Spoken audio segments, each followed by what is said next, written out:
Hello, and welcome to another video. Today, firstly, I'm going to mention again that free coaching is still available. There are like a few people online, but you should get it this weekend if you apply.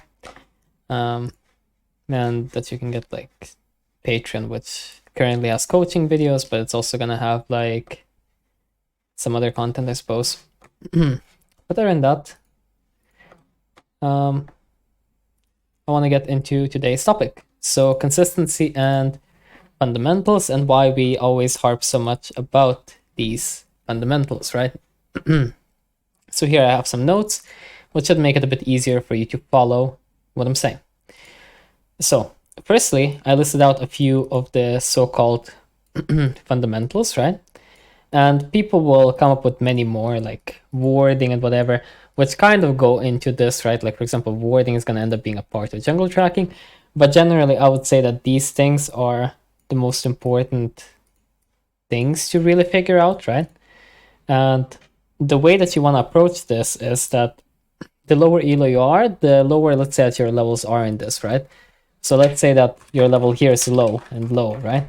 And low and low, low and low, right? You're like F tier and everything. Okay, well, you don't want to go like S tier and cooldowns now, because even if you know the enemy's cooldowns the whole game, like, okay, I mean, that doesn't really fix everything. I separated cooldowns and summoners because I think this is kind of important as well.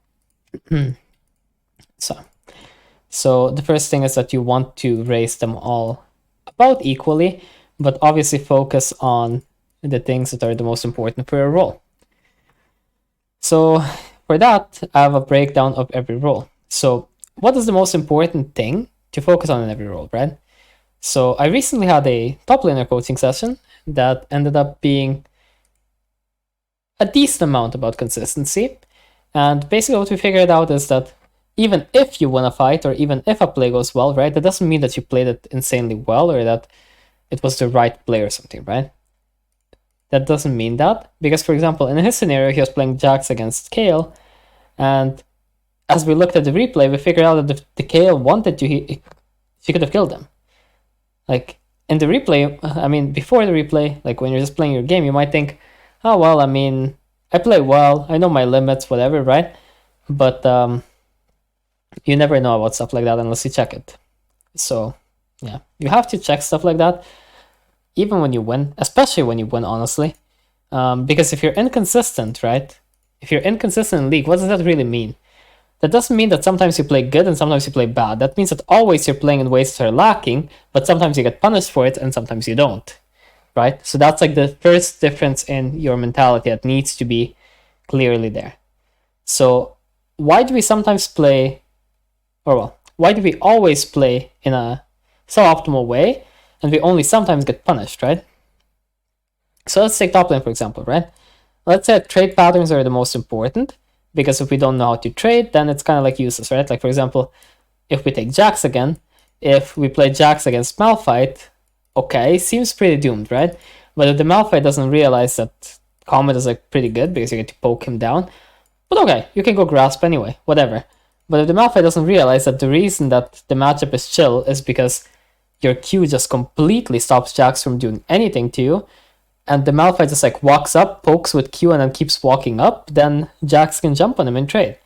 If the Malphite decides to like, okay, Jax jumps on him, Malphite like Qs, and then he walks back up before Malphite's Q is up, or wastes it again, then it's a disaster, right? So you need to know how your champions work, even if you have a very favorable matchup. While there are matchups where the patterns are going to be more interesting, right? So for example, let's take Jax again, and let's put him against Camille now, right? So if you're against a really good Camille, then she can use her E really well, and her sequence of spells. So that's some stuff that you get to learn, and this is why OTPing is pretty recommended in every role, because stuff like this is learned much, much easier by OTPing. So, secondly, cooldowns, right? So in pretty much every role, cooldowns play a major part of it, but they play it in different ways, right? So in top lane, the reason cooldowns are so important is because, again, they feed into trade patterns, which we determined as the currently most important thing to learn for us, right? So, for example, as we said, Malphite Q, right? A matchup that is supposed to be bad for Jax can actually become playable, right? And then we talk about waves. I mean, waves are going to be important in every lane in one way or another, but they're going to be important in every lane in a different way, right? So in top lane, the important thing about waves is when you get denied, when you get punished, when you get frozen on, and so on. So this is what you really want to focus on. You don't really want to focus on like pushing and roaming. You don't really want to focus too much on like crashes and bounces and all-ins and whatever. Obviously, you want to learn those things, but they're not as important as the punishment game in top lane. Then obviously farming in every role is just going to be optimal, because if you miss 15-20 CS, then you miss the kill anyway. And lastly, jungle. So to what extent do we actually need to know the jungle role in top lane, right? So what we need to know in top lane is that a jungler can gank us at level 2, 3, or 4 most likely, right? And if none of these happen, then he's ganking us in his second clear, right? And his second clear is going to have a similar pattern. So if he's level 2 ganking us, then we're gonna get ganked at around like 220 at the latest, right? Probably even earlier. Honestly, we can get ganked at like 205 even. If he's level 3 ganking us, then we're most likely gonna get ganked around 235. And if he's level 4 ganking us, we're most likely gonna get ganked around 315. So as long as we remember these timers, we kind of know when we're gonna get ganked based on what level we expect to get ganked at, right? And that means that we can ward before this, because wards last 90 seconds, and they're going to show the whole ganking window here, right? And then this is obviously going to reset on the second clear, because the second clear is going to restart at say like 420 or something. At 420, you can be kind of sure that the jungler is going to end up being on the opposite side of the map again if he hasn't done anything to you recently. And if he's not like doing some super extended pattern, then this is going to restart, right? So if he started on the other side of the map and he went for you at 315, then now you have time until say like at least like 5 minutes for him to not show up again. So you have like little windows like this where you can play kind of how you want without even really needing vision. And then you have windows where you need vision, and then you can play in pretty chill ways. So how do we determine which one of these patterns he's going for though? That's largely dependent on the champion and on our matchup, and then maybe some kind of vision, right? Like, for example, if there's a little ward on the Raptor camp, right? So like the Raptor camp is like here, and we end up seeing, they took like the Raptor camp, right? Then obviously we know, right? If he started red and then did Raptors instantly, then either he's going to the other side of the map or he's going to Krugs and then ganking us, right? And in this case, there's only one way that he's ganking us in top lane, so that's the only thing we need to care about. So just think about how the enemy can gank you. That's why jungle tracking is not such a high priority on this role, because you're mostly thinking about how it affects you. And then, do I want to waste enemy jungler's time? Do I want to 1v2, or do I want to avoid it, or what? Okay, then the second role we're going for, jungle. So, clearing, right? Most important thing, I keep telling people, just clear. Why? Because if you always clear, then you always have 6 camps every, like, let's say, okay, you always have 4 camps every like 2 minutes or whatever the fuck it is, right? And then you have like 2 camps every 5 minutes, right? But this is like some base income you have. And if you don't do this, then this base income is gone, and you actually have to replace this by getting it from lanes, which is going to be a bit difficult. It's kind of like playing roaming playstyle on lanes. It's going to be a bit awkward. It can be very rewarding, but it's also very coin flippy, and you're not going to have consistency in your game. Because what we really want is, if we play the same matchup, right? If we play X versus Y, we want this matchup You go in a similar way every time. So we approach this matchup the same way every time, and the only thing that changes is how Y plays it. And then if Y shows us that our approach is not good, then we change it, and we keep changing it. But eventually, we end up in a position where only people who are really good at the Y position are able to match us, because all the other people we actually punish for their mistakes, right?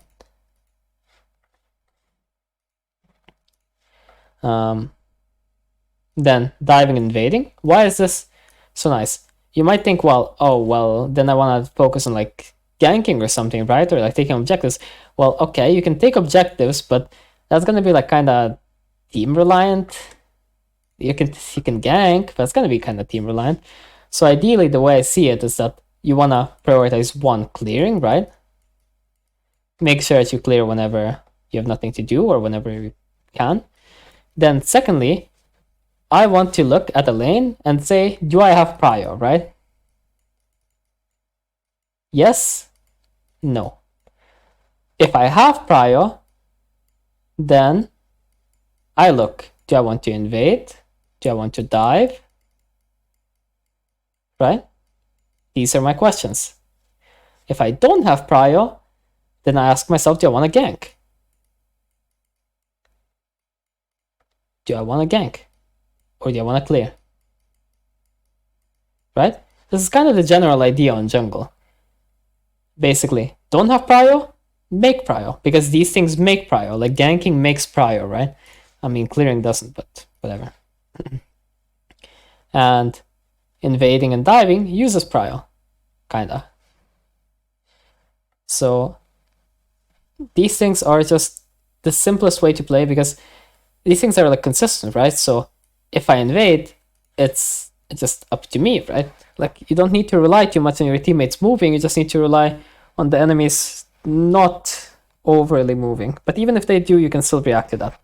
And diving, I mean, it's somewhat reliant on teammates, but it's not so bad compared to like something like ganking, where you have to hope that the enemy walks up, you have to hope that your teammates set up the gank well, you have to hope that your teammates play the gank well, whatever, you know? So, okay. And lastly, fighting. I mean, fighting is just good to be good at, like skirmishes and whatever else, because if you don't win any fights, then you're kind of gonna be forced to only play like highly advantageous positions, and that can be a bit awkward. So this is why being on OTP is very good in jungle as well, because you first of all learn how to clear, and second of all, you learn how to fight every champ with your champ. So then mid lane, let's go through mid lane pretty quickly, because it's kind of similar to top lane, but it's a different approach. So now we're going to focus the most on the waves. Why? Because in mid lane, it's very simple to just keep denying and then have permanent prio and then permanently move to stuff, right? So we want to get waves that let us do whatever we want, right? Because in mid lane, just having control over the lane is very nice. Then we're gonna focus on farming, because we want to get a good amount of resources still, right?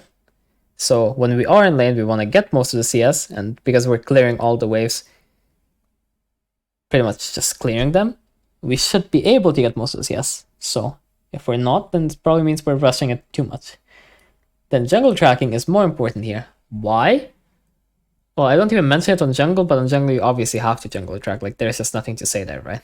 Like if you don't know where the enemy jungler is, then you can't invade, so good luck. Why is jungle tracking more important here than top lane? Well, because there are more ways to get ganked. You also have to keep track of the support. But even more importantly, it's so that you know when you need prio and where you want to move and stuff. Because this is like the easiest way to win on mid lane. You get prio, you draw the enemy to you, you never die to ganks, and then you move to fights anyway. And that's pretty much guaranteed to give you like a 70% win rate, even if you don't do anything else. Pretty much. Kinda. Because you just have so much presence. And lastly, fighting, because fighting is just good anyway. So yeah, in mid lane, you would end up making your leads in that way, most likely. Obviously, you can still play a lane dominant playstyle. You can play similar to top lane. Mid lane is a role where you can choose any lane's playstyle. I'm just saying the one that is kind of the easiest to adapt and make pretty consistent. That's why in top lane, it's like the other one, where you try to dominate the enemy laner through consistent patterns. In ADC, I think that the simplest way to explain ADC is that until Diamond, you just click on the enemy, and Diamond Plus, you just bounce the wave and all in, basically. But if we're being a bit more, let's say, positive on this, where we don't give you like the most useless tips in the world, then we're gonna say that the nicest thing to focus on as ADC is just waves. So literally just waves, not even like trading or something. I mean, it's good to know how to trade, but realistically, you mostly just want waves, because if you're pushing, then you can just trade however you want. You base, and that's what you need to realize. Maybe I should add basing in here, because basing is like insane on this role. Like, if you know how to manage waves and how to base, then you should be good anyway. Because what you do is in lane the whole time, let's say you push, right? You base after like trading a bit on the push, and then you come back to lane, you have like an extra item, extra HP, extra mana, and enemy can't play the game, and you probably freeze, or you all in them, or whatever, and you just win. This is like the most common way to win as ADC, pretty much. Like, there's nothing much else to say about this. I mean, there are other things you can do, like all in and poke and whatever else, but I think this is like the most consistent pattern to focus on, and like the easiest at the same time. And lastly, for support, it's going to be a very simple one as well. So on support, what you want to learn is trading really well. So this is what I mean by fighting here. So you want to get very good at trading, because when you get very good at trading, what you can do on this role is win lane. Okay. And why do we care so much about winning lane? What does winning lane even mean for us? It means we have prio and we can move. So we have prio in terms of lane control, and we have prio in moving as well. So we're going to move first. So let's say tempo on that, I guess. We can say tempo. That is the ugliest tempo I've ever seen in my life.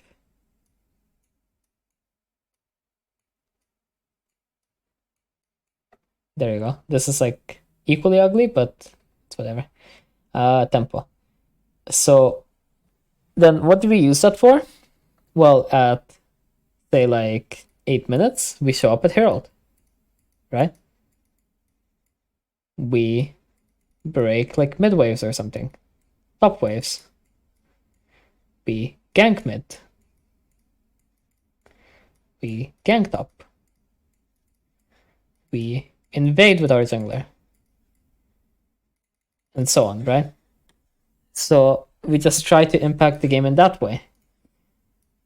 So that's why learning how trading works is very good on support. So what do you want to learn here? Stuff like spacing. So get a very good idea of the enemy's ranges. Get a very good idea of the enemy's cooldowns. And get a very good idea of trade patterns. And that way you will be able to generate a consistent lead. So then, okay, we talked quite a bit about fighting in here. So this is my last topic for this video. Mechanics and approach, right? So what is actual mechanics and what is approach in League? So some people will tell me that, for example, pressing E and then Q rather than Q and then E on Evelynn is mechanics, but I don't think it is, because this is something that you approach, and this is just muscle memory. How you, well, people are gonna say that that mechanics are muscle memory or something, but this is like different, I think, because in this scenario, all you really need is whenever I get out of stealth, I'm going to try to EQ if it's possible, you know? So it's not really like I'm deciding in the moment or anything. Like, I know beforehand that I want to EQ, because I think to me, mechanics are stuff that happens in the moment. So the stuff I have to like dodge in the moment, like react to, the stuff I have to like outplay in the moment, the situations that happen, right? Reacting to those, getting creative in fights, and so on. And I don't really have to do that here, right? If that makes sense. So if that is the case, then what are these things, right? Like these things are things we just train. These are like our approaches to fights and stuff. Obviously, there is a thin line because you might say, okay, well, on Evelynn, for example, okay, well, we can agree then that the first combo is not mechanics, right? But what about the second combo, the third one, and so on, right? So there is still quite a bit to think about there, but the important thing is to realize that a lot of the stuff can not be mechanics. Or for example, in my Jax coaching, what ended up happening is that the Jax fought Vayne, right? So then you can say, well, okay, what if you just like use your Q differently? What if you use your E differently, and so on and so forth, right? But the reality of the situation is that if Vayne has flash, right, and Jax doesn't have flash, so Vayne has it, and Jax doesn't, then what does Jax do? Okay, so you have to think of a situation as what can happen and what should happen, right? So, okay, best case scenario for Jax is that he is sitting in a bush and he gets into Vayne's melee, right? So he's melee. Okay, cool. Then he gets condemned. Okay. Okay. Then if he jumps, then she will Q and be invis. If he doesn't jump and just walks into her, then she will Q anyway, right? So this is the best case scenario. We somehow are able to walk into her. Okay. And then we jump, right? Or then we walk. So then let's say that we somehow got to him at this point, right? Now, if she has flash and we don't, what then? She gets away from us and we can never catch up to her again because this was the end of our sequence. So that's like what we have to realize here, right? Like some stuff just doesn't make sense. Like some fights just don't make sense. And if we want consistency, then we have to take fights that do make sense and fights that do work. So the important thing is that even if we play the fight badly, then it should still work. That's why cooldowns, summoners, waves, and so on are so important. And that's why these things are the main driving forces behind consistency. And if I unplug my mic. If you're not consistent, then that does not mean that you play bad some games. That means that you do stuff wrong every game. And the stuff that you need to fix is mostly here. Obviously, there are some other things I probably missed because I came up with this list on my own just now. But as a general guideline, it should be good enough. Either way, before we end it, I have to say, I'm going to be doing a little series for Evelynn. So we're gonna do like Iron 2 Masters. So we're gonna have like some games from each elo to showcase how you would go about winning in each elo and how specifically things change, I guess. Either way, if you enjoyed the video, then like and subscribe, and I'll see you next time. Peace.